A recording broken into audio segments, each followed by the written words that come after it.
¿Qué onda? ¿Cómo están? Esto es el podcast Segundo Aire. Soy Mario Martínez y el día de hoy tenemos como invitado al doctor Jesús Edgar Albo. El doctor tiene 35 años de experiencia ya en esta rama de la psicología y 25 años específicamente en la psicología del deporte. Tiene una licenciatura por la Universidad de Monterrey, de la UDEM, y un doctorado por el Instituto Superior de Cultura Física de Cuba, La Habana, Cuba.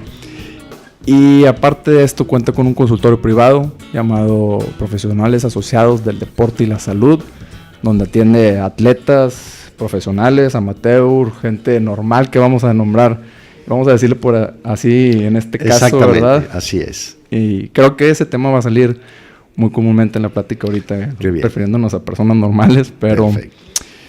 y también trabaja como asesor para el Club Profesional de Fútbol, los Tigres. Así es. El equipo de fútbol americano también. Estuvimos con los auténticos Tigres en una época, hemos colaborado con la Fuerza Regia también, con Sultanes, en su momento hemos estado con esas áreas, ¿verdad? Bueno, doctor, pues muchas gracias por aceptar la invitación, por aceptarnos en su oficina. ¿Cómo está? Al contrario, gracias a ustedes, es un placer compartir con la audiencia y siempre pues explorar nuevas áreas para todos.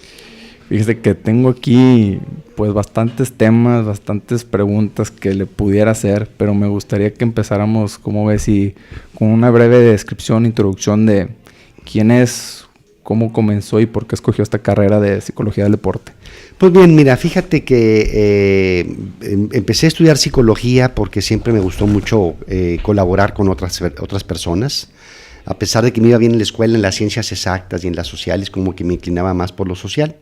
Y también, de una u otra forma, fui dando cuenta que tenía mucha facilidad para trabajar con jóvenes y niños.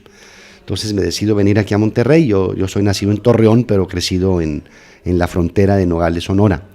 Y siempre quise venirme a Monterrey. Es una ciudad que siempre lo he admirado por su iniciativa, por todo lo que es el emprendedor, que es el regiomontano. Me vine acá a estudiar psicología y te puedo decir de manera agradable, porque en el fondo yo creo que todos los que estudian psicología, la mayor parte, empezamos con la fantasía de ser psicólogos clínicos, de que nos cuenten los problemas, etcétera, el mundo de la locura, los manicomios, a todos nos puede atraer eso, ¿verdad? Claro. Yo recuerdo incluso un fallido intento de tesis sobre una intervención psicológica en las Islas Marías. Pero tenía un maestro, de esos maestros con M mayúscula, mentores, maestro Roger Garza, ya en paz descanse, que él me decía que me debería de orientar a la psicología educativa, porque era el futuro de la educación, era el futuro en México. Y me fui siendo sensible a esto, por eso terminé la licenciatura e inmediatamente me involucré en la maestría en educación con una beca del Consejo Nacional de Ciencia y Tecnología. Y empecé a trabajar como psicólogo en colegios, y a la vez uno de estos jefes que tuve en un colegio, un gran emprendedor regiomontano, el licenciado Américo Ferrara, él tuvo el detalle, que siempre le voy a estar agradecido, que me decía: pon tu consultorio. Y yo en mis 22 años, pues un consultorio, ¿y cómo lo voy a hacer? No soy de aquí.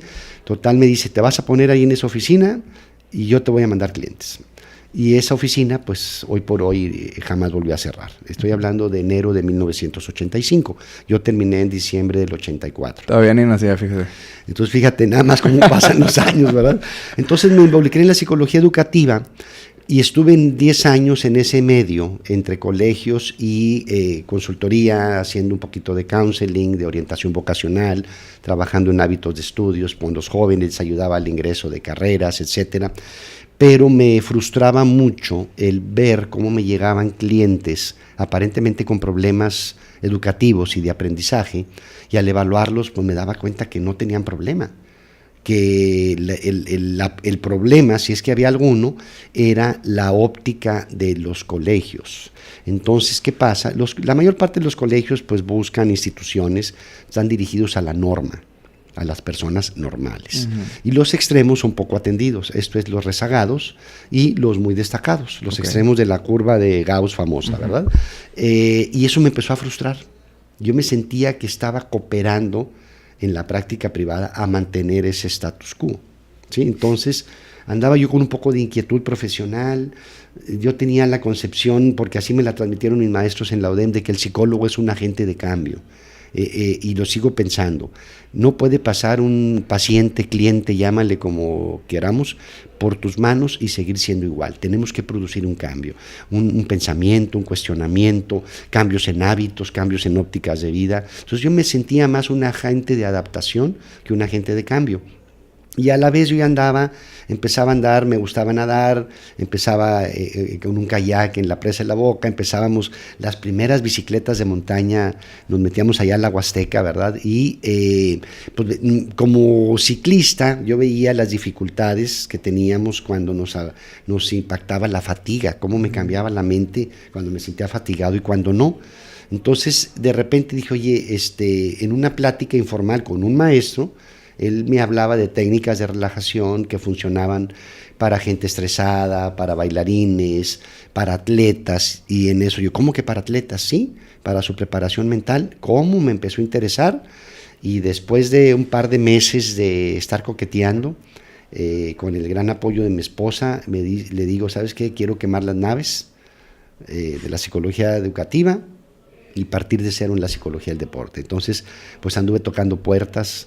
Y le digo a la gente cuando me dice, oye, te vemos ahora ya muy acomodado, como que se te vio muy fácil, le dije, no hombre, les digo de broma, tengo 3 operaciones de tabique nasal por portazos que te daban de que no estamos mal, no, aquí no estamos locos. Yo les decía, no, yo soy el motivador, y dice, es que eso no es la psicología del deporte.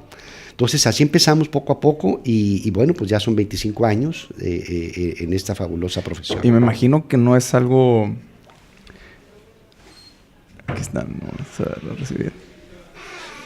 Me imagino que lo que le iba a comentar, si ya de por sí la psicología es una carrera muy difícil en cuanto a entender pacientes, porque no mucha gente busca ayuda, vamos a decirlo en este caso, ¿no? Como que no mucha gente, no es común ver a gente que, oye, ¿sabes qué? Déjame pues trabajar en mí, déjame buscar un psicólogo, que puedo mejorar de mí, que no me gusta mejor en este momento.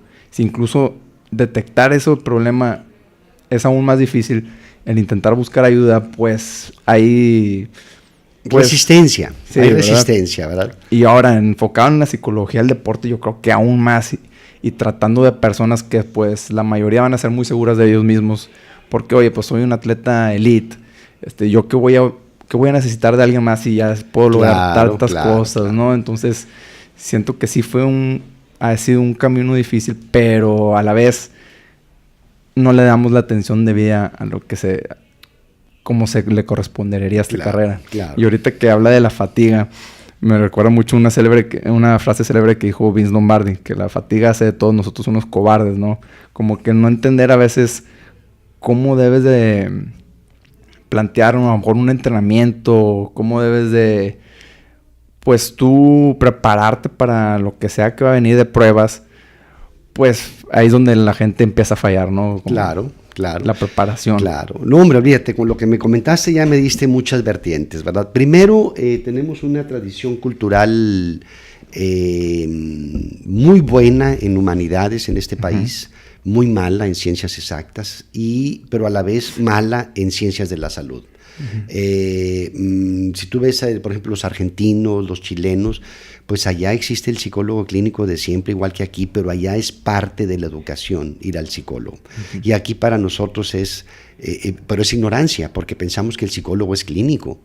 Y el psicólogo clínico, pues sí, se supone que es para la gente que se siente mal, que te va a ayudar con un problema, ¿sí? Y eso es lo primero que aclaro. La psicología del deporte no es clínica, no es para el que está mal. La psicología del deporte es educativa, es de desarrollo. Y el principio, que siempre parto con cualquier persona neófita que no conoce, yo les digo que hacer deporte es como estar sentado en una silla de 4 patas. Que si una de las patas falla, pues sí puedes estar sentado, pero tienes que apretar el trasero. ¿Sí? Y ya empiezas a fallar para no caerte. Y las 4 patas son lo físico, lo técnico, lo táctico y lo mental. Y yo no me voy a basar en la psicología, me voy a basar en la metodología del entrenamiento moderno, que habla que las 4 son entrenables. Entonces, cuando la gente confunde entre que lo mental se lo dejamos a las características del atleta, porque pensamos que es relacionado con la personalidad, y la personalidad es un factor que influye en el rendimiento. Pero que cuando la personalidad está fallando desde un principio. Mira, es que la práctica es esa, o sea, el abordaje de la psicología del deporte es, todo deporte tiene exigencias físicas, técnicas, tácticas y mentales. Y luego decimos, este atleta, ¿qué cualidades naturales trae?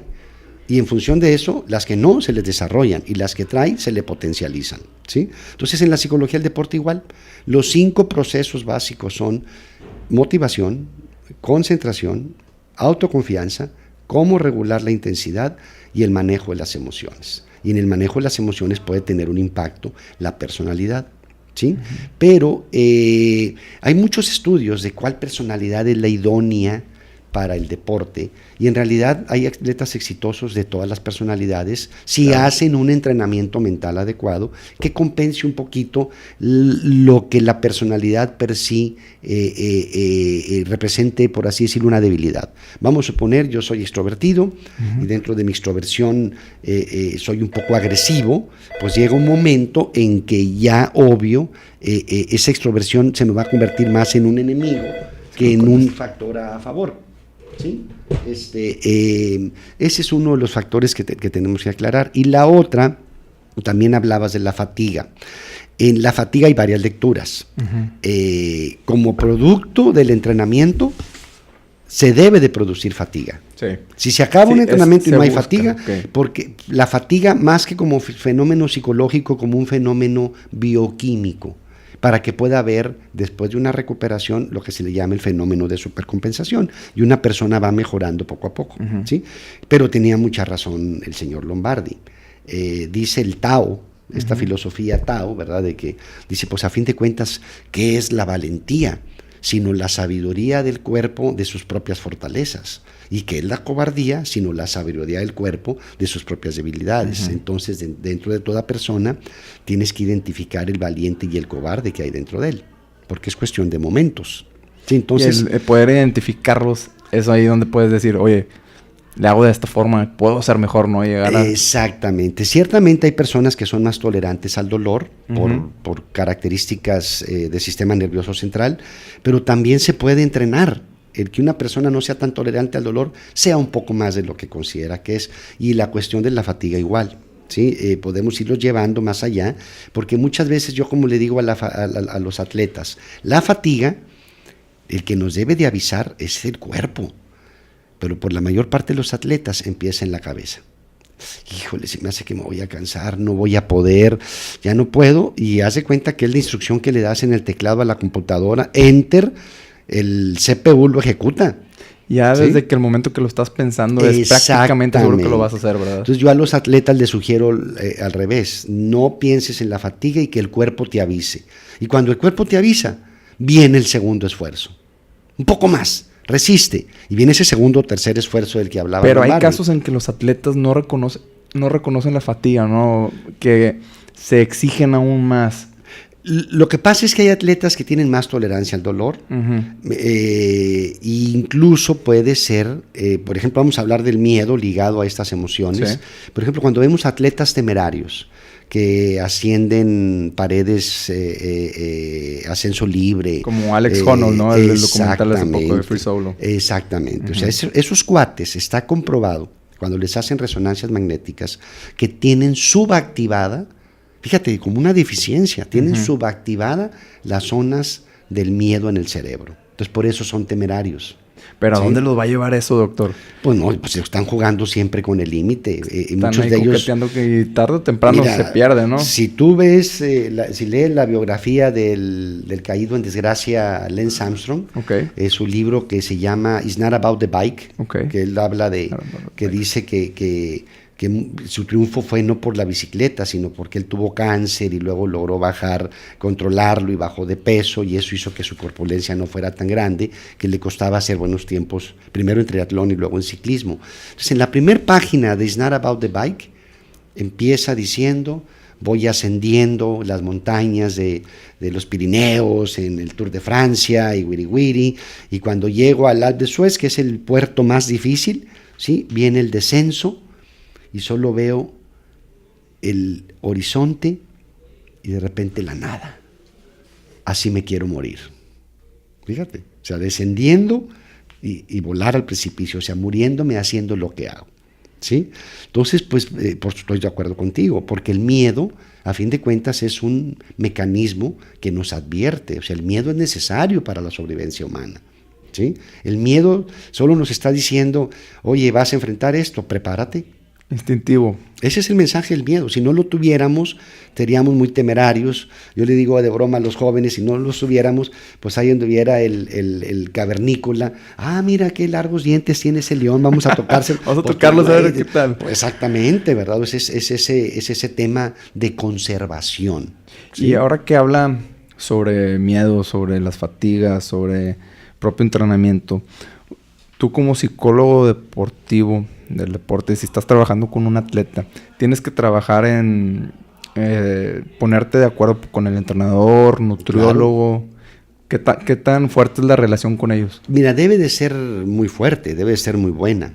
Pero siempre recuerdo a don Memo Vázquez. Es un poquito más. Memo Vázquez, papá, sí. Papá de Memo Vázquez, hoy por hoy el técnico del Necaxa, que él me decía que mi trabajo era más importante con los entrenadores que con los atletas. Porque a veces los especialistas en el deporte, en ciencias del deporte, hemos tenido la fortuna de prepararnos en entornos universitarios, donde a veces el entrenador común no. Entonces dice, muchas veces el psicólogo, el nutriólogo, el metodólogo va a superar en conocimientos al entrenador, y es preferible que lo apoyes a él para que el entrenador no sienta que está compitiendo. Que le estás quitando trabajo, sí. La importancia, ¿verdad? Mira, recuerdo mi primer acercamiento al fútbol. Para unos 24 años me acerco yo con el señor Arturo Salá, que en ese entonces dirigía al Monterrey, y le digo, mire, señor Salá, pues que la psicología del deporte, y su respuesta fue, no, yo aquí soy el psicólogo y el papá y el motivador. Y yo me acuerdo que le aclaré, tiene razón, señor Salá, yo no soy motivador y líder, el entrenador. Y si tú te das cuenta, en el momento cuando un entrenador cede, no, pues que venga un motivador, ahí haz de cuenta que empieza a abdicar al trono, como decimos, ¿sí? Entonces, sí tiene que haber un trabajo multidisciplinario. A mí me fascina, probablemente te puedo decir que la práctica privada, que es muy gratificante, lo más difícil es que está solo. Pero ¿sí? ¿qué no un entrenador al erradicar ¿cómo dijo? Abdica al trono, perdón. Que no el ceder en ese momento el trono lo va a hacer ver a él como una persona, no sé, un poco más inteligente. Por que supuesto. Saber que no es su papel tomar el papel de psicólogo, decir, oye, ¿sabes qué? Mi especialidad es esta. Reconozco que mi fuerte no es la psicología, pero reconozco que es importante. Claro. Entonces, traigo gente que trabaje conmigo y a lo mejor los jugadores van a decir, oye, ¿sabes qué? Pues yo lo veo a él como un líder. Y que mi líder me diga esto y que reconozca que tiene un error o una carencia, me va a hacer confiar más en él, ¿no? Claro. Lo que sucede es que el entrenador tradicional maneja bien lo que son los aspectos técnicos, físicos, metodológicos, pero muchas veces lo hace con un autoritarismo, un liderazgo autoritario. Entonces, como el psicólogo aporta que los modelos autoritarios no son los ideales para la relación atleta-coach, pues el coach se siente atacado. De hecho, te puedo decir que tengo, no mala relación, pero sí tengo, el otro día me topé a una entrenadora y le digo, chispas de tengo una relación atracción-evitación con los entrenadores de gimnasia. Es que son muy duros la gimnasia. Porque son muy rígidos, son muy autoritarios, pero como yo les digo, sin el sustento para ser así. Si tú ves, por ejemplo, a un sargento en el ejército, hay el sustento para que él sea rígido, porque les está preparando para la guerra, donde pueden morir, pero un gimnasta no va a morir. Entonces, cuando yo empiezo a cuestionar, porque la ciencia así lo dice, hay nuevas técnicas de liderazgo, yo como les digo, ni siquiera me voy a meter en tu psicología, estamos hablando de psicopedagogía, pedagogía del entrenador. Entonces, como les digo, yo no te voy a venir a cuestionar, yo te voy a venir a poner herramientas. y entonces se sienten atacados. ¿Sí? Por ejemplo, en la gimnasia se usa el miedo como amenaza. O lo haces o te sales. Entonces el atleta se aguanta el miedo y lo hace. Pero como yo le digo a muchas personas, es que mira, ese entrenador es exitoso, porque es así. Digo, no. ¿Qué tanto puede durar el miedo? Es exitoso a pesar de que es autoritario e impositivo con tus atletas. ¿Qué tanto va a durar? Pues llega un momento en que el atleta se retira. Por eso nunca producimos nada olímpico, porque por andamos precipitando. Nada, doctor. Si nos comparamos, estaba viendo que, pues bueno, y así investigando para esta entrevista, buscando sobre usted, encontraba millones de artículos de entrevistas que le han hecho, ¿verdad? Y mucho nos hablaba sobre compararnos con atletas, por ejemplo, en Estados Unidos. Claro. O comparar Cuba con Estados Unidos, claro. La diferencia entre las personalidades, los excesos que hay en Estados Unidos y los excesos que no existen en los cubanos. Y pues me llama mucho la atención por qué pasa eso, a lo mejor. Y volviendo al tema del entrenador que no quiere, a lo mejor, adoptar nuevas técnicas que usted le está proponiendo, pues muchas veces se batalla con gente que, vamos a decirlo, la vieja escuela. Sí, exactamente, así es. Sí es difícil introducir técnicas comprobadas, hacerlas como que aceptarlas y llegar a alguien con decir, oye, ¿sabes qué? Hay que trabajar con la mente. Creo que es lo que nos falta. Si trabajamos esto, vamos a tener el próximo cachito que nos va a hacer mejores. Te va a decir, no, por favor, yo estoy ahorita entrenando en las pesas, en el ejercicio, sí, y los suplementos. O las jugadas que no nos salen para el partido de mañana, hay que ¿verdad? Practicarlas, eso si quieres déjalo para el domingo. Mándame un mail ahí que lo lean. Claro. Y tocó un tema que me llama la atención y tengo mucho interés sobre los atletas universitarios. ¿Qué tanto has trabajado con atletas universitarios? Sabes que he trabajado bastante con atletas universitarios, en ocasiones contratados por las propias universidades, ¿sí? Pero muchas veces ellos me buscan, sobre todo el atleta que tiene una beca. Sí, bastante trabajo con ellos y tengo unas experiencias fabulosas porque les he ayudado en un acompañamiento primero en la preparación mental durante su fase de atletas y luego hacemos la transición al retiro deportivo, al mundo laboral, al mantenerse físicamente activos, porque el modelo que pretendemos es un deporte que, aunque haya sido profesional, siga siendo físicamente activo de por vida. Eso es lo que pretendemos, ¿verdad?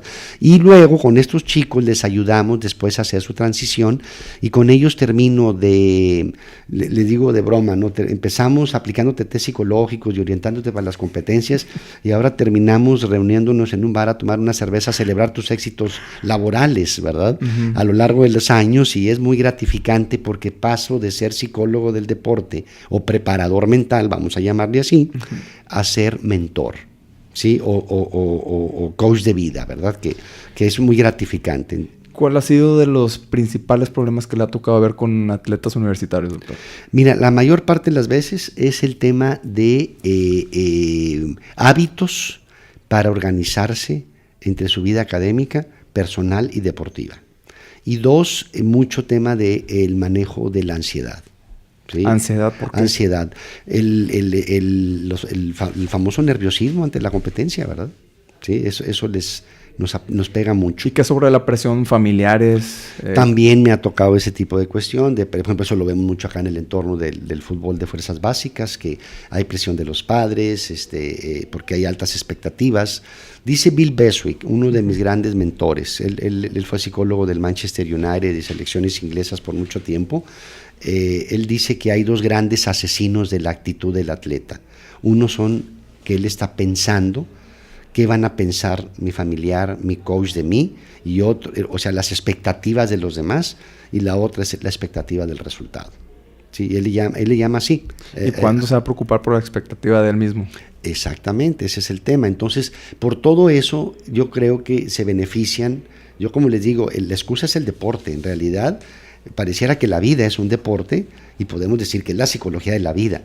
El día de ayer di un taller para jovencitas secundarianas con sus padres y hablábamos de estos temas de preparación mental para un evento atlético y los papás al final se me acercaban y me decían, es que todo esto se aplica pero íntimamente a la vida. Le digo, claro, porque a fin de cuentas la vida es como una especie de competencia. ¿sí? Salimos al día a día a enfrentar las dificultades del tráfico, de una tarea, de algo que tenemos que exponer. A veces tenemos que competir por una calificación, por unas ventas, o sea, por eso muchos grandes psicólogos del deporte en Estados Unidos terminan haciendo labor en empresas, que hemos tenido también esa fortuna de trabajar con grupos de trabajo naturales. Hemos hecho trabajo para cervecería, para Altos Hornos, empresas transnacionales, Vitro, General Electric, de team building, o de tratar al atleta, vamos a llamarlo al ejecutivo, como si fuera el atleta corporativo.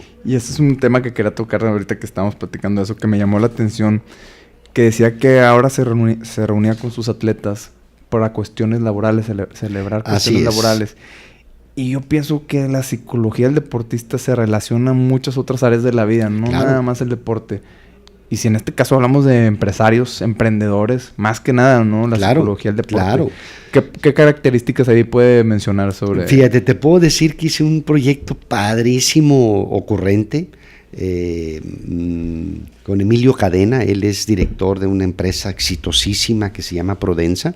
Es una promotora de negocios aquí de las más... de los que más ha tenido relación con Estados Unidos y Canadá en todo este tema del Tratado de Libre Comercio y demás. Y recuerdo que él iba a empezar este crecimiento de su empresa. Te estoy hablando allá por el 2007, no sé, hace más de 10, 12 años. Y me dice, ¿qué me puedes ofrecer para mi staff de ejecutivos? ¿Cuántos son? 15. Dije, vamos a tratarlos como un equipo de fútbol. Van a hacer una pretemporada. ¿Sí? Y hicimos una pretemporada en lo mental, ¿sí? De que cuáles eran las metas, cómo iba a estar nuestro calendario de eventos.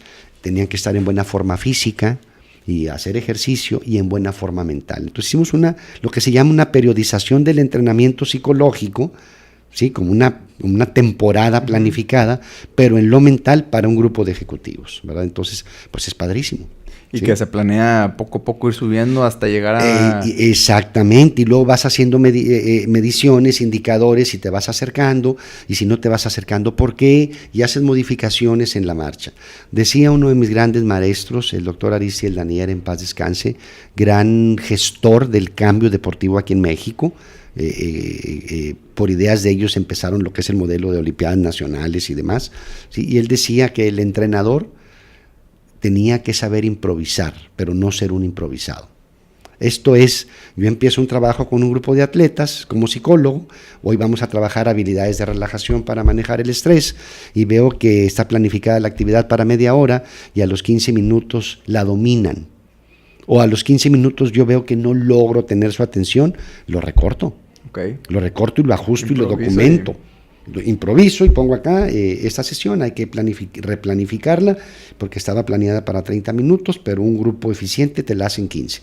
Entonces ya modificas, o sea, sobre la marcha vamos a hacerlo así. Y hablando en este caso sobre estos ejecutivos, mencionó el ejercicio.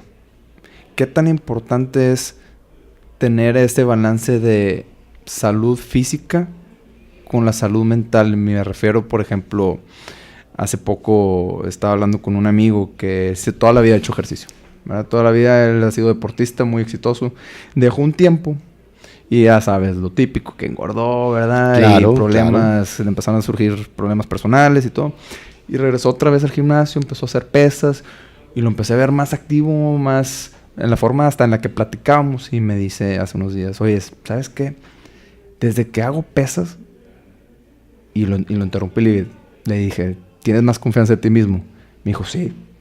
O sea, hasta la forma en la que hablo, hasta la forma en que me relaciono con personas, mejoré. ¿Tiene que haber ese balance en cuanto a salud física y mental o no? O sea, o no es tan importante. Mira, ese vamos a llamarlo un modelo ecológico.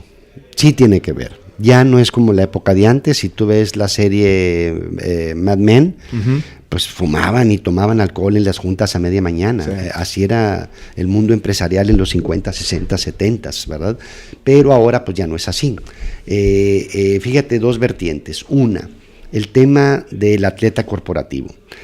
Un paradigma nuevo, que aquí en México pues muy pocas personas lo conocen. Dice, el recurso más importante de las personas es la energía, no el tiempo. Sí, porque el tiempo todos tenemos 24 horas. La energía que tú tengas es la que te va a permitir qué vas a hacer con esas 24 horas. ¿Cómo aprovechar al máximo esas 24 horas? Entonces hablan de que nuestras 4 energías básicas son una energía física, ejercicio, alimentación y descanso. Una energía mental, estar enfocado donde estoy. Que las gentes estamos en un lugar y traemos la mente en otra. Una energía emocional, donde haya una conexión con mis emociones. Los ejecutivos sienten emociones y no saben por qué. ¿Sí? Pueden sentir cierta agresividad, cosas así, ¿verdad? Y una energía espiritual, estar alineado a tus valores, espiritualidad con o sin religión, ¿sí? Ellos hablan de esas 4 energías. Y luego lo ligo al tema del desarrollo de la autoconfianza. Cuando yo quiero desarrollar la confianza en un atleta, le digo, uno de los puntos es estar en buena forma física. Porque cuando tú estás bien físicamente, te vas a sentir con más confianza. Y siempre pongo ese ejemplo. Vean ustedes, una persona con un físico trabajado puede tener, con el perdón de esas personas, un cacahuate en el cerebro, pero proyecta autoconfianza. Liderazgo, seguridad. A partir de lo físico. Entonces, hay una íntima relación en esto, por supuesto. ¿Sí? Y más que nada, en este caso los empresarios, a veces hago ejemplos con amigos míos que salen de plática estos temas. Y les digo, sin faltar respeto a ninguna persona ni nada, pero le digo, ¿a quién seguirías más en cuanto a líder en una empresa? ¿Alguien que se vea bien, que se sienta bien? ¿O alguien que no se vea bien y se sienta bien y que sea listo, pero que sea descuidado? Claro. El 99% de las veces yo voy a escoger al que se ve bien y que se siente bien, ¿no? Es que así es, ¿verdad? Me quisiera regresar a un señalamiento que hiciste, que quisiera compartirles a los oyentes este tema. Tú hablabas de la diferencia en el modelo cubano y americano. Sí. A mí me llamó mucho la atención. Yo empecé a formarme con el modelo americano, en diplomados, cursos, y luego tuve la fortuna de acercarme a equipos de trabajo cubanos que me invitaron, me hablaron de los beneficios de la educación en psicología del deporte en Cuba, y me llamaba la atención porque el modelo americano no evaluaba personalidad ni inteligencia, y los cubanos dicen sí. Te tengo que ver el nivel de inteligencia de un atleta y el nivel de personalidad. Si es estable, si es inestable. Bueno, ¿qué sucede? Pues ahí está el ejemplo. Tuve los atletas cubanos limitados por una economía nada adecuada, ¿verdad? Sí, y por otro lado, ves cómo ahora ya están preocupados en Estados Unidos por el tema de que, oye, no está disfuncional, que le jaló de los pelos a la novia y etcétera.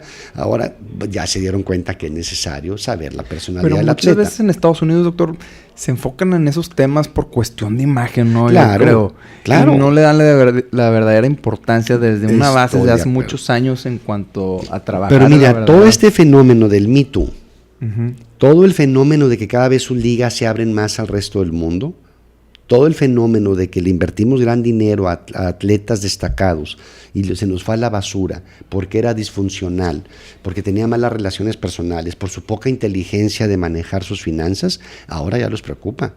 ¿Sí? De hecho, yo hice una investigación hará unos 15 años, ¿sí?, con 20 clubes de fútbol de México, España, Italia y Brasil, Inglaterra, ¿sí? Si había psicólogos, si había trabajo social, si les orientaban en un segundo idioma, si les orientaban para administración de sus finanzas, y me di cuenta que no los orientan. Entonces el chico, pues te doy el dineral y ve tú a saber qué haces con él. Entonces pues no les ayudas a planificar su carrera. Una empresa sí. Yo como empleado de una empresa me dicen, mira, aquí puedes aportar a la Afore y haz tu fondo de retiro. Pues ¿por qué no hacemos lo mismo con los atletas? Bueno, ¿cómo ves si pues tenemos 1,000,000 de temas de los que podamos platicar? No, hombre, tú dale un orden y continuamos con gusto. Bueno, un tema que me gustaría que tocáramos ahorita que estamos platicando pues de los cubanos, de los americanos y así todo eso. Es. ¿Por qué no hablamos un poco de los deportistas mexicanos? ¿Por qué? ¿Qué es lo que nos falta? Bueno, sí, me incluyo, nos falta a los atletas mexicanos. Vamos a decir en el caso de los atletas elite, profesionales, como decía el psicólogo de los años 70, Octavio Rivas, el ya merito, ¿no? Claro. ¿Por qué estamos siempre jugando con eso? ¿Por qué siempre nos falta un cachito para poder llegar al éxito? Fíjate, yo siento que es multifactorial. Uno, tenemos una tradición de relación con la autoridad, valga la redundancia, muy autocrática. El maestro es estricto y represor, el padre, el vigilante, el padre en la iglesia, el policía en la calle. Entonces eso hace que el mexicano siempre se siente reprimido, se siente, y tú lo puedes ver en cualquier entorno, nomás no está el entrenador y surge ese dicho de que cuando el gato sale, los ratones salen a pasear, ¿verdad? Entonces un poquito es ese autoritarismo que es muy desgastante, y entonces, ¿qué pasa? Que no permitimos la expresión de la iniciativa, ¿sí? Entonces siempre nos hacen serviles en lugar de personas, y tú sabes, hay chicos, yo como le digo a los entrenadores, el talento es desafiante, el talento va a querer hacerlo solo, y en lugar de administrarlo, lo reprimimos, ¿sí? Entonces, eso por un lado. Por otro lado, el que nos centramos demasiado en el resultado. Entonces, ¿qué pasa? En preescolar, primaria, eventualmente secundaria, somos los mejores del mundo, y después no más, porque adelantamos mucho proceso.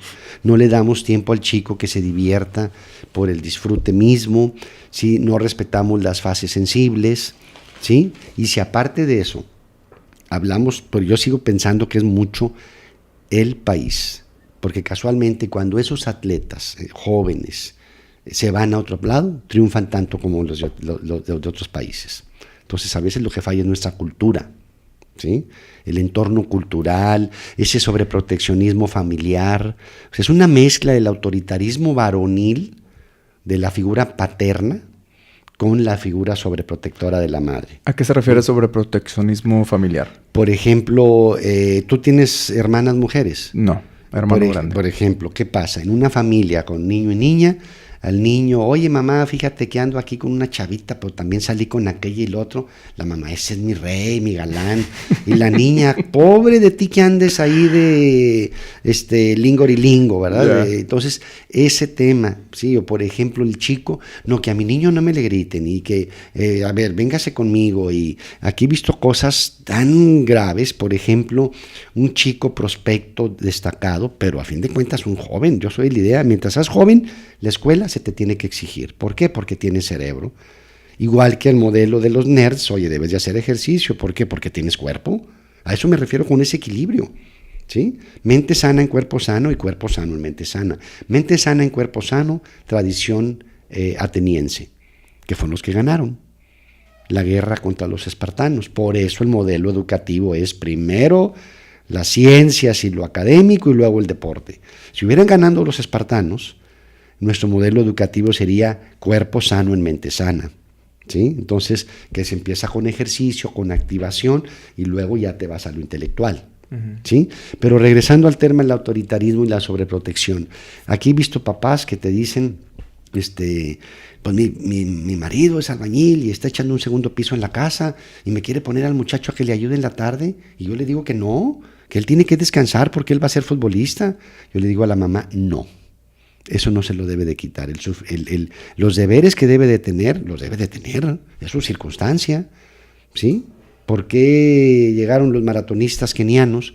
Pues porque se iban 20 kilómetros trotando a su escuela y ahí regresaban. Cuando ese maratonista keniano gana el maratón de Nueva York y se va a vivir a Nairobi, la capital, su hijo ya no iba corriendo a escuela, se iba en el Mercedes-Benz que se sacó de premio, y ese chico ya no va a ser gran corredor. Entonces, ese tipo de detalles culturales, familiares, ¿sí? Pero si hablamos de factores culturales, si nos comparamos otra vez con Estados Unidos, que la mayor parte de las veces estamos 30 años atrasados en comparación, ¿qué podemos esperar? Pero fíjate qué curioso, cuando vemos mexicoamericanos allá, terminan desempeñando como si fueran gringos.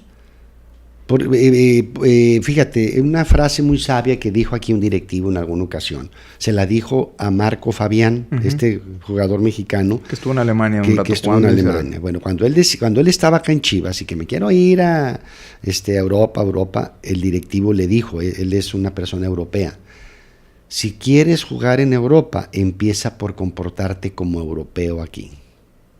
Esa es la clave. Usos y costumbres, prácticas culturales. ¿sí? ¿Cómo? Ok, adelante. O sea, me cuido, voy al gimnasio, atiendo la plática, ¿sí? Y tú los ves acá. Acá los que nos hacen crecer la cultura deportiva son los extranjeros, ¿sí? Un extranjero que dice, oye, yo aparte de lo que tengo aquí, quiero mi preparador físico personal, ¿sí? Ah, caray. ¿Cómo? Si ya están aquí en el equipo. No, pues este es para mí. El resto es para todos ustedes. Y luego nos quejamos por qué ocupan todas las plazas, ¿verdad? Exactamente. Ese es parte del asunto, ¿verdad? De que el mexicano, yo creo que encontraremos sigue siendo muy sabios. Hay 3 libros que me encantan a mí. Uh-huh. En esta etapa previa a ser psicólogo del deporte, me gusta mucho las ciencias sociales, la literatura, la filosofía. ¿Cuáles serían esos 3 libros? El laberinto de la soledad de Octavio Paz, donde nos explica mucho sobre la identidad del mexicano. ¿Sí? Fíjate, te voy a citar 5 libros. Ese es medio filosófico, sociológico. Y luego, en esa misma tradición, Carlos Fuentes, El espejo enterrado. Uh-huh. Sí, el de Octavio Paz habla de que el mexicano está encerrado en su propia soledad, en un laberinto. ¿Sí? Mientras esté en lo social, se ríe y demás. Se le pasan las copas, se va a una esquina, se retrae, llora, la nostalgia de la infancia. ¿Sí? Ese tema. Carlos Fuentes, llegaron los españoles y nos vendieron unos espejitos y el nuestro se nos perdió.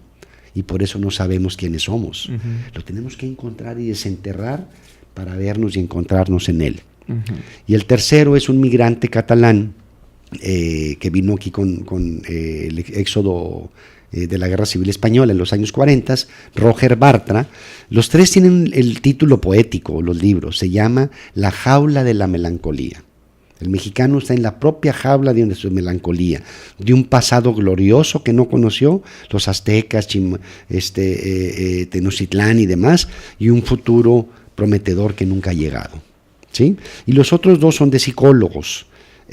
Uno de ellos es Rogelio Díaz Guerrero, uno de los grandes psicoanalistas mexicanos, que tiene un libro que se llama El mexicano, psicología de su autodestructividad. Y el otro, el gran maestro en los 70s, también psicoanalista, Santiago Ramírez, que tenía un libro que se llamaba El mexicano, psicología de sus motivaciones.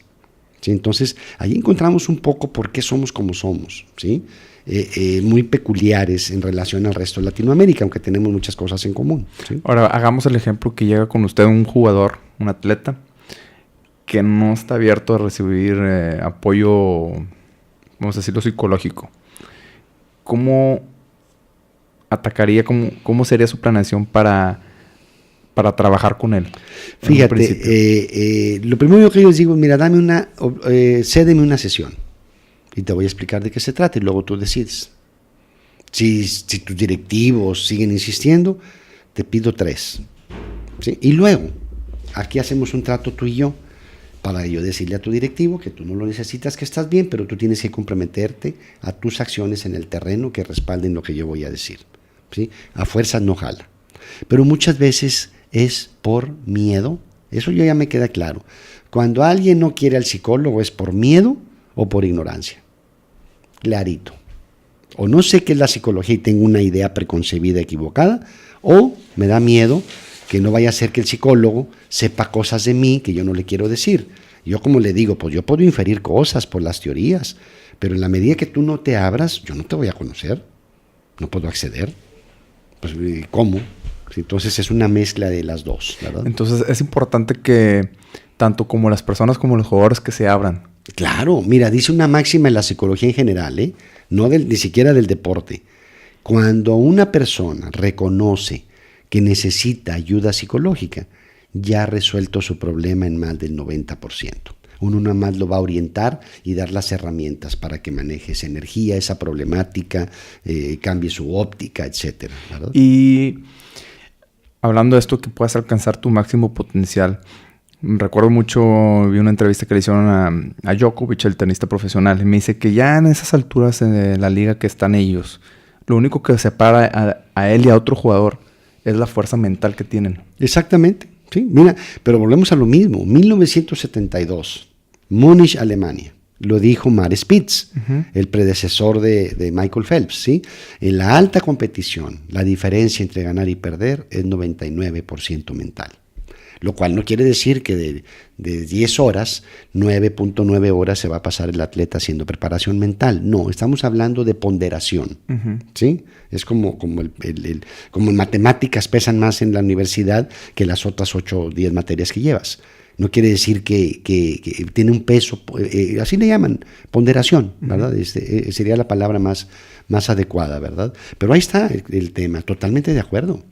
Y desde tantos años que lo mencionan y nosotros, los mexicanos, apenas estamos dándole la debida importancia. Así es. Por ejemplo, vemos atletas en Estados Unidos otra vez, porque es nuestro vecino más cercano, vamos a mencionarlo. Tom Brady, tal vez el mejor jugador de fútbol americano en todos los tiempos. Y cuando él estaba en la Universidad de Michigan, trabajaba con un psicólogo. Claro. Platica sobre cómo un psicólogo lo ayudó a hacer lo que es ahorita. O sea, claro, como que liberar ese potencial. Y me imagino que muchos atletas de ellos han trabajado con psicólogos. Y aquí, la única vez que he visto mencionar a un atleta hablar sobre un psicólogo, de las pocas veces que he visto, perdón ahí si me salté uno que otro, y me llamó mucho la atención, es este chavo Diego del Real, lanzador de martillo. Sí. Pero si te fijas, es un deporte olímpico. No profesional. Entonces, pero fíjate también otro tema. ¿Y lo menciona perdón por interrumpir, lo menciona por la cuestión de dinero? ¿O por qué debe hacer la comparación de profesional y olímpico? No, porque el olímpico está más acostumbrado a trabajar con las ciencias del deporte. Se guía más por la ciencia en sí. Y el deporte profesional se guía más por la mercadotecnia. Y la ciencia está al servicio de la mercadotecnia, ¿sí? En lugar de estar al revés. ¿Sí? Y el otro factor es que precisamente por esa subcultura que tenemos y ese miedo a lo psicológico, no tienes idea la cantidad de veces que me han pedido, oye, pues es que cámbiate el título, no digas que eres psicólogo, ponle que eres coach o preparador mental. Y dije, coach del coaching, de estas teorías pseudocientíficas, totalmente mercadotécnicas. No. Dije, mejor te digo que te domino esas técnicas, pero prefiero seguir siendo psicólogo, ¿sí? Si para yo que me vengan a buscar tengo que rebajar la psicología, pues mejor trabajo con atletas que realmente están acostumbrados a trabajar con lo serio y que le tiran a otro lado. ¿Sí? Pero pues es que también ahí es donde viene ya mucho las cuestiones de personalidades que me mencionaba al principio, ¿no? Y muchas veces los mejores atletas son muy indisciplinados. No sé si le ha tocado. Claro. Mira, es que ese es otro factor, ¿eh? Ese es otro factor que tiene que ver con hay de todo. Por ejemplo, el talentoso a veces va a ser así, pero no le va a alcanzar a todo. En algún momento se tiene que disciplinar, ¿sí? Y en grandes casos así ha sucedido. Hay una frase que por muchos años tuve en mi oficina que decía, el trabajo duro le gana al talento si el talento no trabaja duro. Y recuerdo una hermosa niña patinadora de 9 años que se le quedaba viendo al letrero. Y yo no me estaba dando cuenta y me dice, oye Edgar, ¿y si el talento trabaja duro? Y yo no la ligaba. ¿Cómo? Sí, por la frase. No, le dije, pues ese es lo ideal, que el talento trabaje duro como si no lo tuviera. Y eso es mi recomendación. Yo le digo a la gente que eres inteligente, actúa inteligente y en lo que menos pienses es si lo eres. ¿Sí? Y volvemos al caso de Tom Brady, no es el mejor atleta. Y si eres talentoso, ni te preguntes si eres talentoso, actúa como si no lo fueras. Esa es la idea, porque eso es una ética de trabajo. Entonces, ¿cree usted que una persona que a lo mejor no tiene el don genético, vamos a decirlo, pero tiene el don del trabajo, puede llegar a ser igual de exitosa que la otra? Por supuesto, está lleno de ejemplos de eso. No es la norma. Mira, hay un libro que te voy a recomendar, no me acuerdo el autor, pero él es editor de la revista Sports Illustrated. El libro se llama The Sports Gene. Está en español como el gen deportivo. Y el cuate quiere indagar si el talento nace o se hace. Y concluye que de las dos. Si a mí me preguntas como metodólogo, como con ciertos conocimientos de metodología, científicos, lo más heredable es el somatotipo, lo morfológico, entre 90 y 80%. Ahí sí se hereda el talento, que si tiene espaldas anchas, musculación con facilidad, de talla chica, talla grande, altura. Lo segundo heredable es lo fisiológico, de un 70 a un 80, que el pulso en reposo, la recuperación, la potencia aeróbica, la sístole, la diástole, etc. Y lo menos heredable es lo mental. 50-50. Sigue siendo así. Entonces yo cuando la gente dice, la gente no docta, el talento nace, el futbolista nato nace, yo digo, nace. Entonces el fútbol es inherente a la humanidad. Dios creó el fútbol. No me vengas con cosas, eso no es cierto. El fútbol lo inventamos los humanos y las características necesarias para el fútbol son creación humana. Porque si no, imagínate qué fácil, tomo a mí a Ham, tomo a Pelé, le pido a Pelé que done el esperma y hacemos al superatleta. Y no es así. Ve a los hijos de los buenos. Y se supone que si el talento nace, debería de ser transmisible vía la herencia. El DNA, el genoma, etcétera. Y no es así. Pero entonces, ¿qué es lo que te hace dar ese clic en tu cabeza que te haga trabajar más? Hay de los dos. Hay un chico hay un caso de un basquetbolista becado en Estados Unidos, jamaiquino, que desafió por habladurías al campeón de salto de altura de la universidad y le ganó. Y le ganó el basquetbolista al campeón de salto de altura de su universidad. Y fue a mundiales y lo hizo bien. Un mundial, no más. ¿Tiene algo que ver en la personalidad de los deportistas? ¿Algún tipo de sufrimiento en su familia o claro, en relación con sus padres o algo? Qué interesante pregunta. Hay una revista americana que se llama American Scientific, ¿sí? Y que tiene varios journals de acuerdo a la especialidad. Y hay uno que se llama Mind, que habla sobre temas de la mente. Hicieron una investigación con atletas olímpicos y destacados y encontraron una cosa en común. Todos habían superado una dificultad en su infancia. Algún problema de salud, de desarrollo genético, que perdieron a los padres, que batallaron, que no les creían. Eso sí es en común. ¿Y por qué ellos son los que llegan al éxito? ¿Qué es lo que qué pasa ahí en la mente? Aparte tiene que ver eso. O sea, como superé una dificultad, estoy acostumbrado a superar dificultades. ¿Sí? Entonces para ellos no es un reto el ir al gimnasio y le tengo que meter si tenía que ir de chico al gimnasio porque tenía una pierna más corta que la otra. Pero entonces eso se puede instruir teniendo una familia normal, ¿no? Mira, no es totalmente reproducible y el mejor ejemplo lo tuvimos en las sociedades socialistas que tenían un pleno control de la población. Ahí llegaba el Estado y decía, caray, mujerona de 1,90, vato de 2 metros, la niña viene para acá en nombre del Estado. ¿Sí? Y nunca le ganaron a los modelos abiertos. Entonces es multifactorial, ¿sí? No los puedes tener en un laboratorio ahí formando porque entra el tema humano, ¿sí? Pues aquí hemos tenido súper talentos y dicen no quiero, y no quieren. Ellos solos. Porque es ese dicho que decimos que si él quisiera, cuando quiere puede. ¿Y cuántas veces no encontramos que al que se le facilita no quiere y al que no, ahí está dándole y duro? Sí, son como que principios fundamentales de la vida. ¿Sí? Pareciera que me lo tengo que proponer para encontrarle sentido. Si alguien me lo propone o me lo impone, no lo quiero. ¿Sí? Entonces, de cierta forma sí se puede instruir. Claro. Es que es de las dos. Y es que me toca ver siempre los mejores atletas. Por ejemplo, vamos a mencionar el jardinero de los Yankees, Aaron Judge. Creo que él no conoció a sus padres y sus padres son adoptivos. Claro. Y dices, bueno, ahora Alex Rodríguez, que nunca tuvo papá.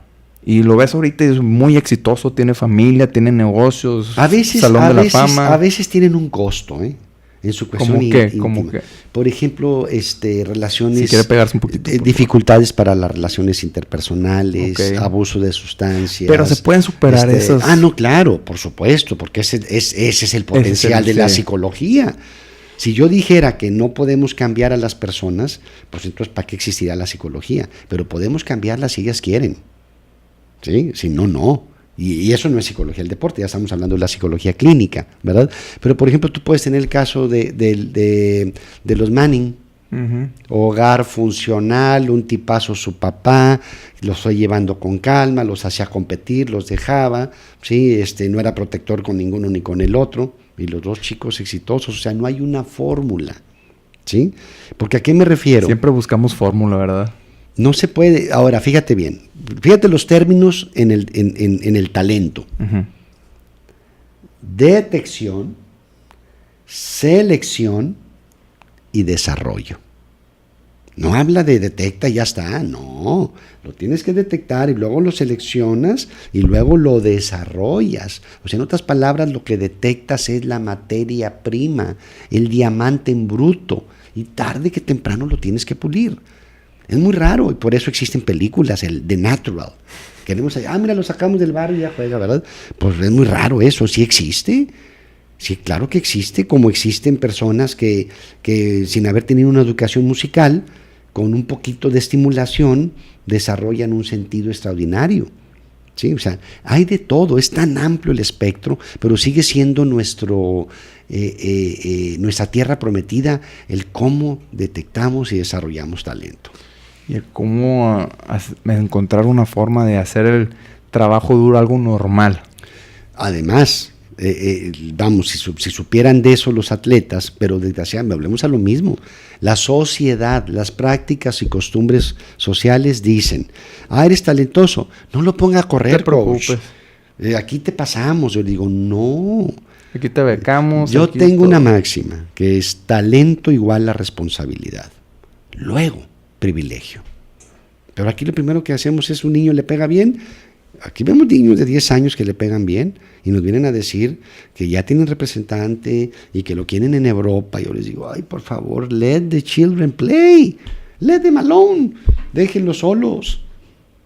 Nuestro trabajo es facilitarles las cosas, pero la chispa inicial es de ellos.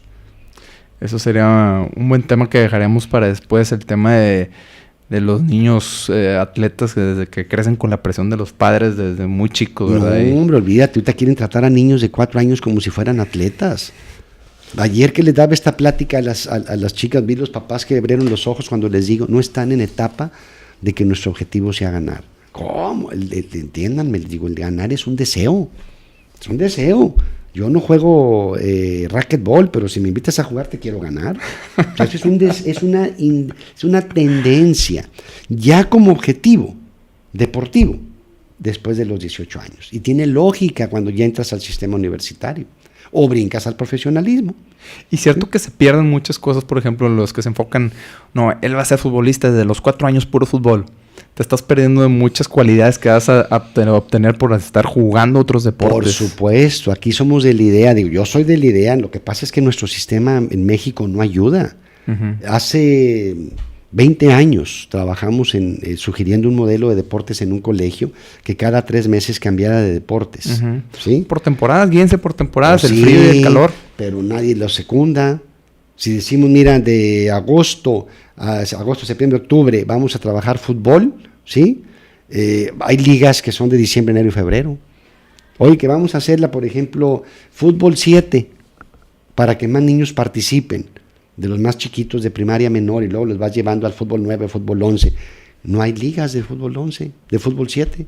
Cada vez hay más, afortunadamente. Y entonces, es que queramos o no, las presiones que tienen las personas que dirigen los clubes o las organizaciones, pues son muy grandes. Pero aparte de presiones, es la falta de visión. Tú velo ahorita. Ana Guevara, atleta olímpica. Ella fue producto de Olimpiada Nacional, ¿sí? Y dice que no sirven de nada. Y el resto no, sí sirve. Entonces yo como les digo, a ver, ¿por qué queremos inventar algo? ¿Por qué no volteamos a los que ya lo tienen y lo adaptamos a nuestra realidad? Porque así es la ciencia. O sea, si yo quiero aquí crear un modelo para entrenamiento en la concentración, si tengo un pensamiento científico, lo primero que me voy a hacer es preguntas de qué quiero resolver, y lo segundo es ver qué hallazgos hay ya. Para que no me suceda que llego al Polo Norte y había llegado ahí antes los daneses y pusieron ahí la bandera 10 años antes. ¿Sí? Entonces, reviso el estado de las cosas. Precisamente hace unos días me estaba acordando del famoso corredor de 400 metros, Alejandro Cárdenas. Claro. ¿Y dónde está? ¿Por qué no está en los medios? ¿Por qué no está en las organizaciones top hablando de cómo lo hizo? ¿Qué fue? Ya lo busqué y pude encontrarlo. Y no, ahí anda de comentarista de repente, ¿verdad? Entonces, pero es parte de eso. Mira, tú te puedes dar cuenta el mejor año que tuvo. Uh-huh. ¿Sí? gana un tercer lugar en los mundiales y llega deshecho a la Olimpiada por una mala periodización. De entrenamiento físico. Tú no puedes llegar a ese nivel y quedarte ahí. Llego aquí, luego llego acá y ahí voy. Y para él, que no tenía tantos antecedentes como otros atletas, no le dio. Otros sí, porque tenían mayor, lo que le llamamos en metodología, edad deportiva. ¿Sí? Él no tenía una edad deportiva tan grande. Entonces, pues todo eso cuesta, tiene costo a nivel corporal. Por ejemplo, no aguantan mucho tiempo haciendo gimnasio, si empezaron a hacer gimnasio a los 15 años, y el que empezó a los 12, sí lo resiste. Ese tipo de detalles, yo sí considero, que al menos no sé si esté mal, creo que distamos mucho de hacer nuestra ciencia mexicana, estamos años luz. Pues primero hay que voltear a los paradigmas que existen y ver cuáles podemos adaptar a nuestra realidad. Y a ver si los podemos mejorar. Y luego los podemos, exactamente. Ya va surgiendo uno propio, ¿verdad? Cuando a mí me dicen, por ejemplo, oye, ¿cuál es tu método? Mi método. Le dije, discúlpenme, yo no soy tan soberbio. ¿Sí? Método, pues si hay métodos, o sea, ¿para qué voy a hacer mi método? Para empezar, mi método sería, si yo hiciera un diseño, lo aplicara en un estudio experimental, los resultados fueran favorables, lo replicara, fueran favorables, lo replicara, entonces sí sería mi método. Pero aquí le llaman método a que yo agarro de chile, manteca y dulce. ¿Y cuál es la y fórmula? Este es mi tamal, ¿verdad? Pero no, es un tamal de que mezclaste los otros, no hay nada novedoso, ¿sí? Entonces, ese es un poquito el tema. Yo creo que los que estamos en esto todavía nos queda mucho de replicar modelos, porque ni tenemos las condiciones de investigar, ¿sí? Ni tenemos por ejemplo, ahorita me da un gusto, cuando yo estudié en el 85 la maestría en educación, era un prestigio que tuviera beca CONACYT para una maestría de ciencias sociales. Hoy por hoy CONACYT beca en la maestría en ciencias del ejercicio, beca en maestría de psicología del deporte, pero esos chicos salen y quedan en el aire porque no hay una estructura que se les integre, ¿sí? Entonces, siento que desgraciadamente tenemos que estar aquí expuestos para progresar a instituciones profesionales, que es lo que pasa a través del fútbol, ¿sí? Probablemente el básquetbol, en la Liga Nacional de Básquetbol, la Liga Mexicana de Béisbol, y si no, dependemos de las universidades y los padres, por más que nos... Yo creo que por lo que se debería comenzar es los padres. Pero fíjate que los padres, pues es cara y sol, como decimos, ¿no? Porque por un lado, sin ellos aquí no se progresa. Sí. Llevan, van, patrocinan, pagan la nutrición porque el Estado, el equipo no tiene nutriólogo, etcétera, ¿sí? Pero por otro lado, de repente nos gana lo que llaman algunos expertos la intención vicaria. Quiero que mi hijo haga lo que yo no hice, ¿sí? Y hay que dejarlos. ¿Podrás decirlo como un padre frustrado con el deporte? Sí, eso es, ¿verdad? Ya sea lo que no logró o lo que hubiera querido hacer y nunca hizo, ¿sí? Yo a veces me río con los padres que llegan y dicen, no, es que hemos estado ganando. Yo no sabía que tú jugabas tenis. No, bueno, mi hija. Ah, entonces ha estado ganando tu hija. O sea, y se ríen. Digo, es que mira, ¿y por qué hago tanto énfasis en algo tan aparentemente bobo, Mario? Porque somos lo que pensamos. Entonces, si yo repito, ganamos, actúo como si el equipo fuera mío. Yo aquí no digo, digo con todo el respeto y con toda la gran colaboración que me permiten, yo no digo ganamos, ganó el equipo. Uno es un facilitador y ese es el mensaje que les acabo de dar a estos chicos sub-15. No se les olvide, somos sus asistentes para la consecución de sus metas. Nosotros no somos los protagonistas. Nadie más los va a ayudar más que ustedes mismos. Díganos y aquí nos cuentan. Y mi compromiso contigo es tan grande como el tuyo contigo. Esa es la idea, ¿verdad? Bueno, doctor, y aquí antes de cerrar, que tiene el tiempo contado, muy ocupado aquí, ¿cómo ves si le hago una serie de preguntas y con eso cerramos? Con gusto, claro que sí. ¿Cómo un atleta puede reconocer un buen entrenador físico? ¿Qué considera usted que sean atributos importantes en un entrenador al momento de escogerlo, sea el atleta profesional o universitario? Bueno, primero que nada, yo creo en lo personal su calidad humana. Okay. Yo en lo personal prefiero calidad humana a capacidad porque la aptitud se puede desarrollar, la actitud no. Entonces prefiero a alguien con actitud Entonces, fíjate, es cooperativo. Por eso te das cuenta de coaches que son bien nutritivos y poca experiencia y no saben, y de repente obtienen buenos resultados sus atletas por el trato, por lo humano, por la cercanía. ¿Sí? Lo primero es el trato, su calidad humana, y lo segundo es su conocimiento. Y luego ya después, trato, conocimiento, su visión. Hacia dónde me puede llevar, hacia dónde me puede compartir, qué me puede abrir una visión que yo en mi posición no tengo. Okay. ¿Sí? Por eso yo a veces les digo, aunque traigo un dilema ahí con la palabra sueños, que le digo a los entrenadores, somos como aquel título de aquella canción setentera muy padre que se llamaba El Tejedor de Sueños. Somos tejedores de sueños de estos chicos. Ahora ya no les llamo sueños, les digo objetivos. Sí, porque el sueño, pues bueno, pues el sueño es... A veces inalcanzable. Más difuso y no conlleva las acciones para llegar allá. Y el es una mejor palabra tener objetivos. Puede empezar con un sueño e inmediatamente tradúcelo en objetivo. ¿Sí? Esa es la idea, ¿verdad?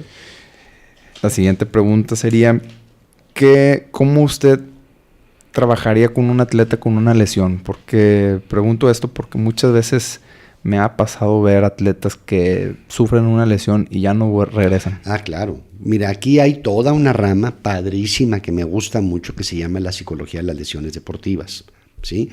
Parte del principio de la idea que tiene el propio atleta de su lesión, así sea irreal, pero tenemos que trabajar con esa idea, ¿sí? No con la idea del médico ni el entrenador, con su idea, ¿sí? Y luego con los datos del médico y el entrenador. ¿Sí? Pero ahí detectamos si es sus niveles de estrés, sus niveles de concentración, porque están muy relacionados estas habilidades con la propensión a lesiones deportivas. O sea, hay atletas que se presionan tanto, que se tensionan, que en una jugada se lesionan, que si hubieran estado más relajados, no. O hay atletas que si hubieran estado más atentos a su propio desempeño corporal, no pisan mal o cuidan mejor la jugada que van a hacer, de no entregarse y exponerse a una lesión, ¿sí? Y luego los vas llevando con la explicación, qué creen ellos de su lesión, en qué etapa están, si están en la etapa de negación, la etapa de depresión, la etapa de resignación o en la etapa un poquito ya previa a la reaparición, ¿sí? Y es que es muy común ver que atletas que sufren una lesión y no le dan en la debida importancia, ¿no? Hoy sabes que me lesiono y ya la semana ya me siento bien. Vamos a entrenar como si nada hubiera pasado. No le dan como que el debido proceso. Primero es el proceso de respetar los tiempos. Eso es un tema que en el deporte profesional siempre estás jugando en la línea. Entre respetar los tiempos que dicen los médicos y el jugar un poco con la necesidad deportiva y la motivación del jugador, ¿sí? Es una mezcla de los dos factores, ¿verdad? Pero estoy de acuerdo contigo que lo primero es respetar los tiempos, ¿sí? Y yo le digo al atleta, tú tienes que actuar como si quisieras respetar los tiempos y en tu mente trabajar como si lo quisieras reducir en un 10%. Que dice que en 3 semanas. ¿Cuánto quiere que haga diario? 20 minutos de flex. ¿Y qué pasa si hago 25? No, pues excelente, mejor. Pues seguramente que en lugar de 3 semanas puedo hacer 2 semanas y media, ¿sí? Que haya esa intencionalidad y luego que tu cuerpo vaya respondiendo con el aval médico. Tratar la rehabilitación como si fuera el entrenamiento en sí, ¿no? Mira, si ahorita yo te pasara aquí al área de fisioterapia, tengo una frasecita ahí que les puse y que los fisios pues, ya la han considerado útil y la dejaron, ¿verdad? Trata tu lesión como un reto. Dale a tu cuerpo tiempo para sanar haciendo lo que debes. Es una mezcla de esperar, pero hacer lo que debo. Y es como un reto, como tú dices, es como un entrenamiento. ¿Cuántas repeticiones? ¿Cuántos horarios? Y luego en el tema psicológico entra un fenómeno muy poderoso que es la visualización. Estarte visualizando con tus acciones exitosas aunque estés lesionado, y estar visualizando los procesos implícitos en tu recuperación. Por ejemplo, si tú traes un desgarro, entonces en la sesión de visualización, y tengo un guión que se los comparto en USB o en el celular, imagínate cómo ese desgarro se va recuperando. Los músculos están surciendo. como si fuera un tejido roto que se está cosiendo. Vuélvetelo a imaginar. Imagina los procesos implícitos. Como esas tomas que vemos en la tele, que un edificio lo construyen en 30 segundos que dura el comercial. Bueno, así tú vas a acelerar. Y luego ve a la terapia y pregunta, oye, ¿y el ultrasonido para qué sirve? No, pues que cicatriza. Ah, bueno, cuando te lo pongan, tú estás visualizando que te estás cicatrizando, o que te estás desinflamando, o que te estás fortaleciendo, etcétera. O sea, por eso yo le digo al atleta, pregunta lo que te van a poner, qué efecto físico hace. Y con tu mentalidad, exagéralo.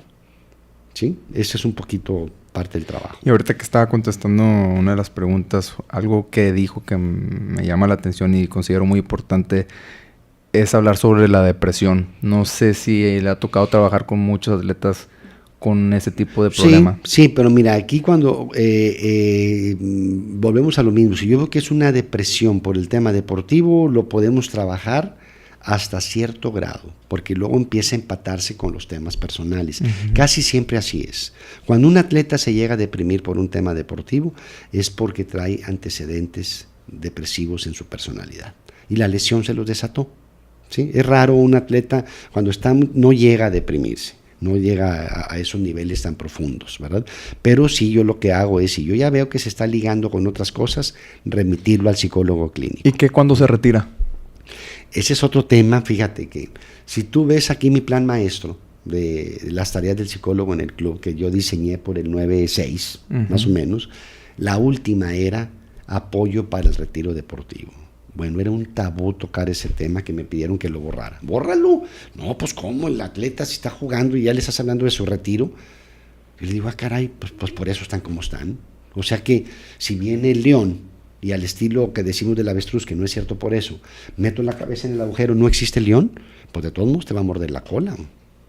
Igual esto. O sea, desde el principio de la carrera tener presente que va a llegar ese momento. Mira, hay 2, 3 atletas aquí en el primer equipo de Tigres que mis respetos. No hablo los demás porque no he tocado ese tema, pero son chicos pensantes. Yo dudo que esta generación de chicos vaya a batallar en su futuro, porque lo invierten. Por ejemplo, hay un atleta que por ética me guardo el nombre, él usa como el 15% de sus ingresos, de eso vive, y el otro 85% se lo da al papá, para que invierten bienes raíces, acciones. Solo esperamos que el papá haga. No, muy buena relación. No es porque el niño, el jovencito es de clase media alta, es un chico universitario.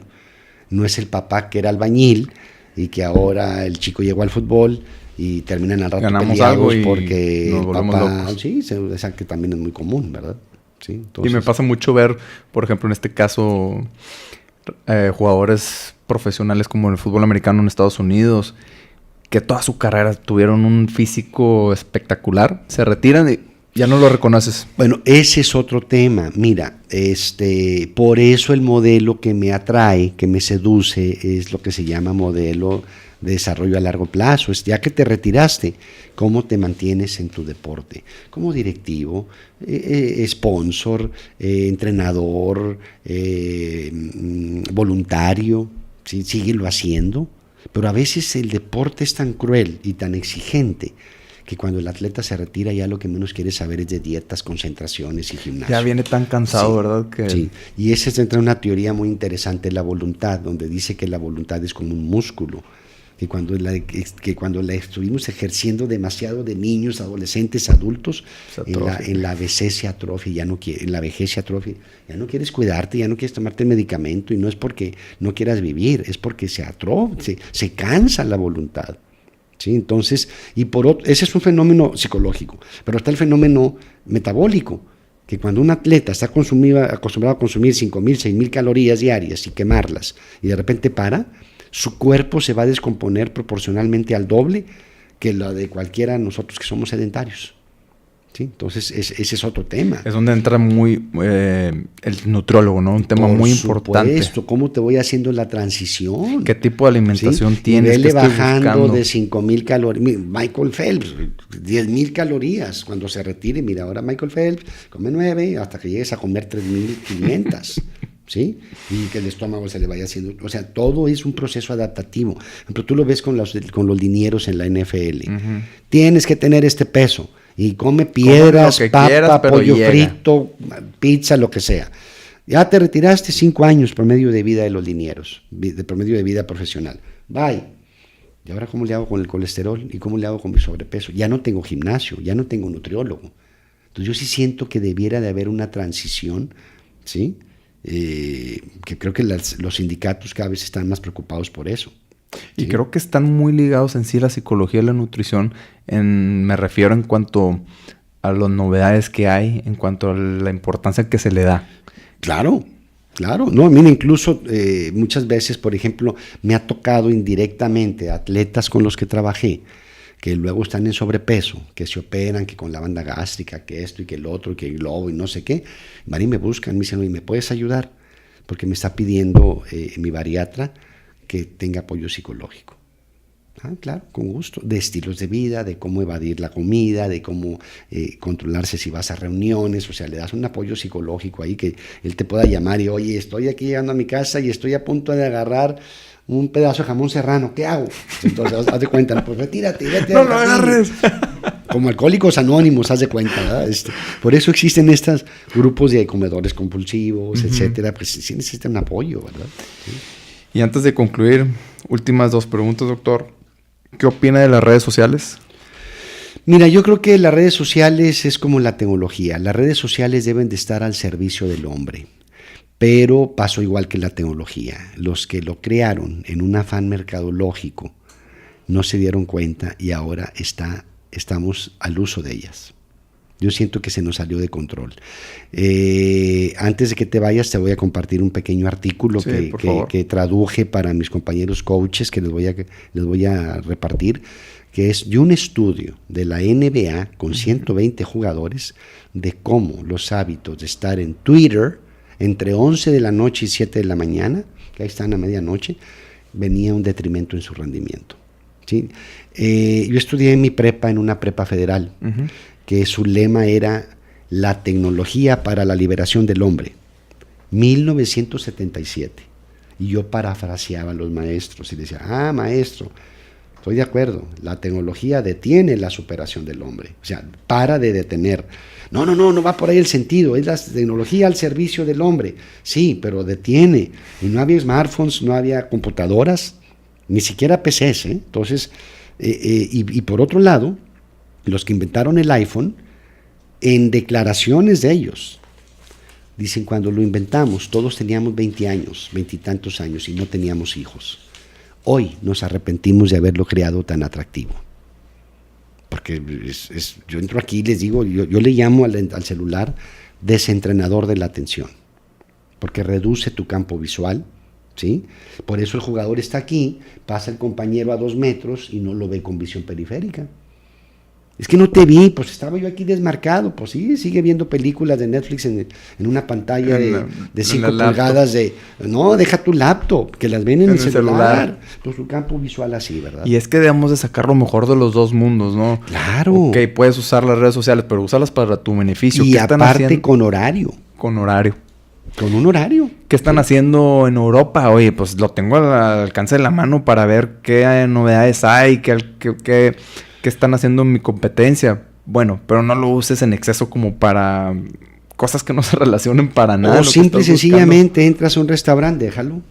O si vas a salir, déjalo en la casa, ¿no? Déjalo en la casa. Una hora que puede pasar que dejes el celular. Por ejemplo, Pep Guardiola, que dicen que es un militar, desde que estaba en el Barcelona hace 6, 7 años, ¿sí? Al que veo viendo su celular en el vestidor, 100 euros. Entonces todos entraban al vestidor y ya lo apagaban y lo guardaban. ¿Sí? Entonces, para regularlo. Pues entonces yo sí siento que es de las dos, ¿verdad? Sí sirve, por supuesto que sirve. Ahorita en la actualidad, pero también tiene desventajas. Te pongo un ejemplo. En nuestros tiempos nos decíamos, cuando llegues me hablas para saber que llegaste bien. ¿Sí? Y ahora, cuando llegues, me texteas. ¿Y si no vi el texto? Ha pasado, ahorita en Estados Unidos lo traen de when you arrive home, don't text me, call me. Pero ya no se usan las llamadas para nada. Eso es a lo que voy. Ni para invitar a alguien a salir, está ni grueso, para... se hace impersonal. Digo, mi esposa tuvo un negocio con 2 chicas jóvenes que habían sido de sus alumnas más destacadas y terminó tronando porque no querían juntas. No, aquí todo por WhatsApp. Pues, ¿cómo? El eye-to-eye contact, o sea, disfuncional, van a terminar solos. Así que cada vez vivimos mejor solos. Primero, quiero estar solo para estar aquí texteando. Y segundo, cuando estoy solo me siento solitario. O sea, es como decía un maestro, estamos alimentando a un monstruo que está creciendo tanto que le crece la cola. Y no lo satisfacemos y se tiene que empezar a comer su propia cola. Y entre más come, más crece la cola. Y entre más crece la cola, más tiene que comer porque creció. Entonces, las redes sociales para mí son un monstruo que se come a su propia cola. ¿Sí? ¿Cómo va a terminar? Pues ve tú a saber. Virtuales. Y luego ya llegan cosas como el bullying. Sí. Y no olvídate, o el bullying, o que ya hay síndromes de ansiedad por las opiniones que hay mías en redes sociales. Se acaba de hacer una investigación en Australia con más de 50,000 jóvenes que la mayor ansiedad que experimentan en su vida, estamos hablando de un país de primer mundo, no es si hay comida, si van a venir guerras, si van a violar, es que likes? Tengo 10% de batería. Esa es su mayor ansiedad. ¿Y dónde hay un cargador? ¿Sí? ¿Cómo es posible? Y también, por supuesto, el de los likes, ¿verdad? Puse una foto y no me pusieron likes, ya no me quieren mis amigos. O sea, pues, ahora, si tú te fijas, yo en lo personal tengo ese dilema. Voy y doy un curso y de repente me empiezan a mandar solicitud de amistad algunos de los que estuvieron ahí. ¿Los acepto o no los acepto? No son mis amigos, pero si no los acepto, digo, me veo descortés. Entonces, de repente veo mi red social, Facebook, y tengo 1,500 amigos. Y muchos de ellos de los nombres ni me acuerdo. Pero si su propósito es ayudar, doctor. Pero ahí tengo que separar. Tengo que poner una para ayudar y otra personal, donde me comparten fotos mis hijas, claro. Mi esposa sube algo, que la familia, que los nietos. Ahí es donde ahí es donde se pierde, ¿verdad? Exactamente, sí. Sí, es cierto. Porque si no, ¿qué sucede? Pues que un cliente tuyo al rato anda viendo ahí que, oye, pues no es así, no es correcto, ¿verdad? Yo siento que sí debemos de buscar un poquito más. Razón. Es una mezcla de apertura con momentos de privacidad. Tienes razón. Por último, me gustaría que dieran 2 consejos. A ver si lo agradecería. ¿Qué consejo le daría a algún deportista que se encuentra estancado psicológicamente? Bueno, que busque apoyo, porque tenemos métodos. Por ejemplo, yo tengo un método un poquito al estilo gringo de recetas que se llama así, Guía para salir del bache deportivo. Y empieza por evalúa tu estilo de vida, qué tal ha sido tu preparación física. ¿Cuál sería unos indicadores que te podrían decir que estás estancado o que estás batallando? Cuando no se te están dando los resultados que deseas, y te estás enfocando más en los resultados que el proceso. Porque la solución del resultado está en el proceso. O sea, que estoy haciendo mal en el entrenamiento. O sea, la solución está en el entrenamiento. Pero desgraciadamente nos damos cuenta que andamos mal porque no se da el resultado en el entorno competitivo. ¿Sí? Entonces, de entrada, una es enfócate en las variables que tú controlas. A ver si lo que te corresponde a ti lo estás haciendo. Y no lo estás dejando de hacer por estar enfocado en lo que dependen los demás. Enfocados en el destino, no en el camino. Exactamente. O en variables que no controlas. ¿Qué va a pensar mi coach? Es que ese rival contra el que voy le ganó al otro. La vez pasada que yo jugué aquí perdí. O sea, pues nada de eso es determinante. Concéntrate en lo que controlas. Exacto. Esa es la clave de la preparación mental. Enfocarte en factores controlables. ¿Sí? Y por último, otra vez ya frase célebre aquí en el podcast. Alguien que quisiera estudiar psicología, pero pues no es una carrera muy popular, vamos a decirlo en este caso, ¿qué les dirías? ¿Qué experiencia gratificante has tenido tú como psicólogo que pudieras contar, que pudiera servirles como motivación? Fíjate que yo creo que hay una gran ventaja. Hoy por hoy la psicología se ve como una profesión necesaria. Ya no hay tanto tabú. Ciertamente no estamos al nivel de países de primer mundo, o por ejemplo Argentina, dentro de los países latinos, tiene una fabulosa tradición de la salud mental a través de psicólogos, ¿sí? Pero entonces una es que estudie, pero ese es un dilema que traen en la actualidad. ¿Me dedico a lo que quiero o me dedico a lo que me deja dinero. Yo soy de la idea, dedícate a lo que quieres. Y si eres bueno y serio, vas a poder vivir de disciplinado. eso. Sí, y que seas honesto y abierto, pero por supuesto, también en cosas que vayas bien coachado, ¿verdad? O sea, es una mezcla.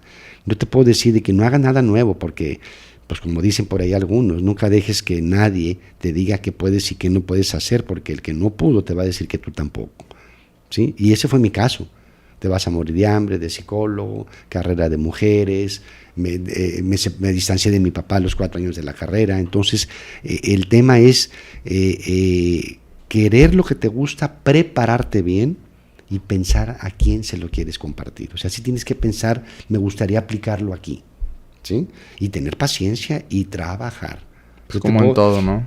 Yo te puedo decir que en algún momento que empecé de psicólogo del deporte, me llegué a sentar en mi oficina y no se paró una mosca todo el día.